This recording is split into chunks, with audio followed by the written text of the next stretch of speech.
ലോകാരോഗ്യ സംഘടനയുമായി ചേർന്ന് world federation of neurology July 22-ന് വേൾഡ് ബ്രെയിൻ ഡേ ആയി ആചരിക്കുന്നു. തലച്ചോറിൻ്റെ ആരോഗ്യമാണ് വിഷയം. ആരോഗ്യമുള്ള തലച്ചോർ ഓരോരുത്തരുടെയും മൗലികാവകാശമാണ്. സാമൂഹികമായോ പ്രാദേശികമായോ ഒരു കാരണവും അതിന് തടസ്സമാകുവാൻ പാടില്ല. തലച്ചോറിൻ്റെ രോഗങ്ങളെക്കുറിച്ചും അതിൻ്റെ പ്രതിരോധത്തെക്കുറിച്ചും വിദഗ്ധർ പറയുന്നത് ശ്രദ്ധിക്കൂ. ഓരോ മിനിറ്റിലും 3 ഇന്ത്യക്കാർക്ക് സ്ട്രോക്ക് ഉണ്ടാകുന്ന ഗവേഷണങ്ങൾ സൂചിപ്പിക്കുന്നു. പെട്ടെന്ന് മുഖത്തുണ്ടാകുന്ന കോടൽ, സംസാരിക്കുമ്പോൾ ഉണ്ടാകുന്ന കുഴിച്ചിൽ, ഒരു വശം തളർന്നു പോകുക എന്നിവയാണ് സ്ട്രോക്കിൻ്റെ ലക്ഷണങ്ങൾ. സ്ട്രോക്കിന് ഇപ്പോഴുള്ള ചികിത്സകൾ ആരോഗ്യസ്ഥിതി പൂർണ്ണമായി വീണ്ടെടുക്കാനും എന്നാൽ ജീവിതത്തിലേക്ക് തിരിച്ചു വരാനുള്ള സാധ്യതകൾ വളരെയേറെയാണ്. സ്ട്രോക്കിനെ നേരത്തെ തിരിച്ചറിയുക, അതിനെ പെട്ടെന്ന് തന്നെ ചികിത്സിക്കുക എന്നുള്ളതാണ് സ്ട്രോക്ക് ചികിത്സയിലെ ഏറ്റവും പ്രധാനമായ ഘടകം. എല്ലാ മറവി രോഗങ്ങളും അൽഷിമേഴ്സ് രോഗമല്ല. ബ്രെയിനിൻ്റെ ചില അസുഖങ്ങളും ശാരീരികമായ സിസ്റ്റമിക് ആയ ചില അസുഖങ്ങളും പുറമെ മറവി രോഗമായി അനുഭവപ്പെടാം. നമ്മൾക്ക് മറവി, നമുക്കോ ബന്ധുക്കൾക്കോ മറവിയുണ്ടെന്ന് തോന്നിയാൽ ഭയപ്പെടാതെ, നിരാശപ്പെടാതെ റിവേഴ്സിബിൾ ഡിമെൻഷ്യ വിഭാഗത്തിൽ പെടുന്നതാണോ എന്ന് ഒരു ന്യൂറോളജിസ്റ്റിനെ കൊണ്ട് നമ്മൾ പരിശോധിപ്പിച്ച് നോക്കുക. മറവി രോഗത്തെ ഭയപ്പെടേണ്ടതില്ല. ന്യൂറോളജി രോഗങ്ങളിലെ ഒരു പ്രധാനപ്പെട്ട വിഭാഗമാണ് ചലന സംബന്ധമായ രോഗങ്ങൾ അഥവാ മൂവ്മെൻറ്റ് ഡിസോർഡേഴ്സ് എന്നുള്ളത്. മൂവ്മെൻറ്റ് ഡിസോർഡേഴ്സിനെ രണ്ടായി തരംതിരിക്കാം. ഒന്ന്, ചലനം കുറയുന്ന രോഗം. രണ്ട്, ചലനം കൂടുന്ന രോഗം. ചലനം കുറയുന്ന രോഗത്തിന് പാർക്കിൻസൺസ് രോഗം എന്നാണ് പറയുന്നത്. ചലനം കൂടുന്ന രോഗങ്ങൾ പലതരമുണ്ട്. ഉദാഹരണത്തിന് ശരീരത്തിൻ്റെ ഏതെങ്കിലും ഒരു ഭാഗം ചരിയുക, അതിന് ഡിസ്റ്റോണിയ എന്ന് പറയും.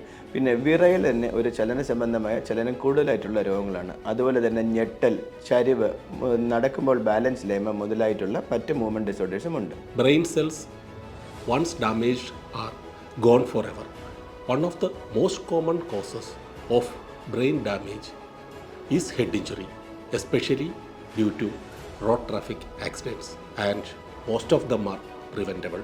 So, avoid drunken driving and overspeeding, properly use helmets and seat belts, and obey all traffic rules to protect your brain. തലവേദന എല്ലാവർക്കും ജീവിതത്തിൽ ഒരു പ്രാവശ്യമെങ്കിലും അനുഭവപ്പെട്ടിട്ടുള്ള ഒരു കാര്യമായി ഒരു സിംറ്റമാണ്. തലവേദന 2 വിധത്തിലുള്ളതാണ് നമ്മൾ അറിഞ്ഞിരിക്കേണ്ടത്. ഒന്ന് പ്രൈമറി ഹെഡേക്കും സെക്കൻഡറി ഹെഡേക്കും. പ്രൈമറി ഹെഡേക്ക് എന്നാൽ നമ്മൾ സാധാരണ അറിയുന്ന ചെന്നിക്കുത്ത് അല്ലെങ്കിൽ മൈഗ്രെയിൻ എന്ന് പറയുന്ന തലവേദനയാണ്. സെക്കൻഡറി ഹെഡേക്ക് ഉറക്കത്തിൽ നിന്ന് എഴുന്നേൽക്കേണ്ടി വരുന്ന തലവേദന, തലവേദന കാരണം ഉറക്കം നഷ്ടപ്പെട്ട് എഴുന്നേൽക്കേണ്ടി വരിക, ഒരേ വശത്ത് തന്നെ വീണ്ടും വീണ്ടും വരുന്ന തലവേദന, പ്രോഗ്രസ് ചെയ്ത് വരുന്ന, അതായത് കൂടിക്കൂടി വരുന്ന തലവേദന, പനി ഛർദിയോടുകൂടി വരുന്ന തലവേദന, ന്യൂറോളജിക്കൽ ഡെഫിസിറ്റോടുകൂടി വരുന്ന തലവേദന. ഇങ്ങനെയുള്ള തലവേദനകൾ വരികയാണെങ്കിൽ അത് നമുക്ക് ഉടനെ തന്നെ ഒരു ന്യൂറോളജിസ്റ്റിനെ കണ്ട് അതിനുള്ള ചികിത്സ തേടേണ്ടത്. തലവേദന, കൈക്കോ കാലിനോ ഉള്ള ബലക്കുറവ്, ശരീരാസ്വാസ്ഥ്യം, ഓർമ്മയ്ക്കോ സംസാരത്തിനോ ഉള്ള ബുദ്ധിമുട്ടുകൾ, അപസ്മാരം മുതലായവയാണ് ബ്രെയിൻ ട്യൂമറിൻ്റെ ലക്ഷണങ്ങൾ. ഈ ലക്ഷണങ്ങൾ ഏതെങ്കിലും കണ്ടാൽ ഒട്ടും വൈകിക്കാതെ തന്നെ വൈദ്യപരിശോധനയ്ക്ക് വിധേയനാവുകയും MRIയോ CT സ്കാനോ എടുത്ത് രോഗനിർണയം നടത്തുകയും ചെയ്യേണ്ടത് അത്യന്താപേക്ഷിതമാണ്. സാധാരണക്കാരുടെ ഭാഷയിൽ നമുക്ക് അപസ്മാരത്തെ രണ്ടായി തിരിക്കാം. ഒന്ന്, മരുന്നുകൊണ്ട് നിയന്ത്രിക്കാവുന്നത്. രണ്ട്, മരുന്നുകൊണ്ട് നിയന്ത്രിക്കാനാകാത്തത്. മരുന്നുകൊണ്ട് നിയന്ത്രിക്കാനാകുന്ന അപസ്മാരങ്ങൾ കൃത്യമായ രോഗനിർണയത്തിലൂടെ ഒരു ചെറിയ അധികം പാർശ്വഫലങ്ങളില്ലാത്ത മരുന്നുകളിലൂടെ നമുക്ക് കൺട്രോൾ ചെയ്ത് കൊണ്ടുപോകാൻ സാധിക്കും. ഇനി മരുന്നുകൾ കൊണ്ട് നിയന്ത്രിക്കാനാകാത്ത അപസ്മാരം അഥവാ റിഫ്രാക്ടറി എപ്പിലെപ്സി, ഇത് കൃത്യമായ നിർണയത്തിലൂടെ ഒരു ശസ്ത്രക്രിയയിലൂടെ പൂർണ്ണമായും മാറ്റം വരുത്താൻ നമുക്ക് സാധിക്കും. അങ്ങനെ അവർക്കും ഒരു സാധാരണ ജീവിതം നയിക്കാൻ സാധിക്കും. കുട്ടികളിൽ ഇപ്പോൾ ന്യൂറോ ഡെവലപ്മെൻറ്റൽ ഡിസോർഡേഴ്സ് ആയാലും ഓട്ടിസം പോലത്തെയോ ഡെവലപ്മെൻറ്റൽ ഡിലേസോ അല്ലെങ്കിൽ മറ്റസുഖങ്ങൾ, എപ്പിലെപ്സിയോ അല്ലെങ്കിൽ വേറെ ഏത് ന്യൂറോ സംബന്ധമായിട്ടുള്ള അസുഖങ്ങൾക്കും കുട്ടികൾക്ക് ഏറ്റവും വേണ്ടത് അത് നേരത്തെ അതിനെ രോഗനിർണയം ചെയ്യുക, ഡയഗ്നോസ് ചെയ്യുക. എന്നിട്ട് ന്യൂറോ ഡെവലപ്മെൻറ്റൽ ഡിസോർഡേഴ്സ് ആണെങ്കിൽ അതിൽ early intervention is very very important.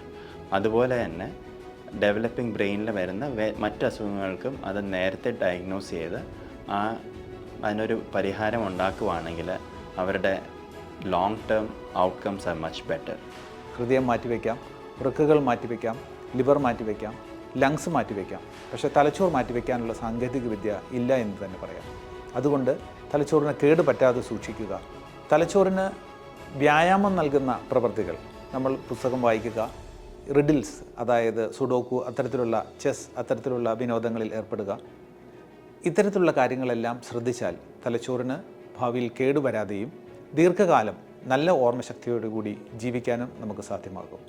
ഈ സന്ദേശമാണ് വേൾഡ് ബ്രെയിൻ ഡേയിൽ നിങ്ങളോട് ഞങ്ങൾക്ക് എല്ലാവർക്കും ഒന്നിച്ച് പറയാനുള്ളത്.